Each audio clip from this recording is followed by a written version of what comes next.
জীৱনত যাক বেছি ভাল পাইছিলোঁ, আজি সিয়েই বুজাই দিছে যে কাকো বহুত বেছি ভাল পাবলৈ নাই। এই জগতত সঁচা ভাল পোৱাৰ কোনো মূল্য নাই, কাৰণ এই জগতত চবেই মাত্ৰ সুন্দৰ মানুহ বিচাৰে, কিন্তু কোনেও সুন্দৰ মন নিবিচাৰে। ব্যৱহাৰ ভাল থাকিলে বন্ধুৰ কোনো অভাৱ নাথাকে, সেইটো ছ'চিয়েল মিডিয়া হওক বা বাস্তৱ জীৱন।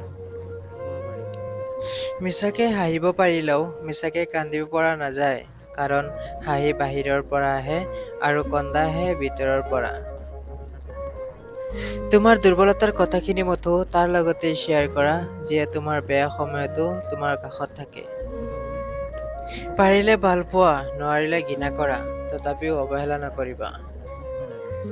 জীৱনৰ কঠিন দুটা সত্য কথা। 1 নম্বৰ, মাৰ সমান কোনেও ভাল পাব নোৱাৰে। 2 নম্বৰ, দুখীয়াৰ কোনো বন্ধু নহয়। মানুহে সকলোতকৈ বেছি কষ্ট পায় যেতিয়া তাৰ প্ৰিয় মানুহটোৱে কথা কোৱাৰ আগ্ৰহটো কমাই দিয়ে। ল'ৰা হৈ জন্ম হৈছে যিহেতু টকা ইনকামৰ কাৰণে এদিন নহয় এদিন ঘৰ এৰিবই লাগিব, কাৰণ টকা নাথাকিলে কোনেও ভাল নাপায়। প্ৰেম সৰুকালততো ফ্ৰীত পোৱা গৈছিল, যৌৱনত সেইটো অৰ্জন কৰিব লাগে আৰু বৃদ্ধকালত সেইটো ভিক্ষা কৰিব লাগে। মানুহৰ জীৱনত সকলোতকৈ ডাঙৰ দুৰ্বলতা হ'ল ভাল পোৱা। যাৰ জীৱনত ভাল পোৱা নাই, তাৰ জীৱনত কোনো দুৰ্বলতাই নাই। কাষত থাকিলে যিয়ে মূল্য নুবুজে, দূৰৈৰ আঁতৰি গৈ মূল্য কি বস্তু বুজাই দিয়াই ভাল।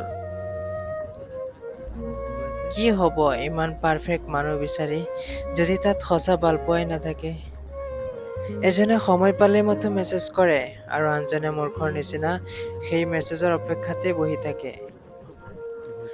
কাকো কেতিয়াও কথা কোৱাৰ কাৰণে বাধ্য নকৰাবা, মনে মনে থাকা আৰু তাক বুজাই দিয়া তুমি তাৰ অবিহনে থাকিব পাৰিবা। যি স্মৃতিবোৰক আমি সুখৰ স্মৃতি বুলি সাঁচি ৰাখিছিলোঁ, এসময়ত সেই সুখৰ স্মৃতিবোৰে আমাক আটাইতকৈ বেছি কষ্ট দিছে। প্ৰেম শব্দটো বহুত সৰু হ'লেও এটা শব্দই এটা মানুহক শেষ কৰি দিয়াৰ ক্ষমতা আছে।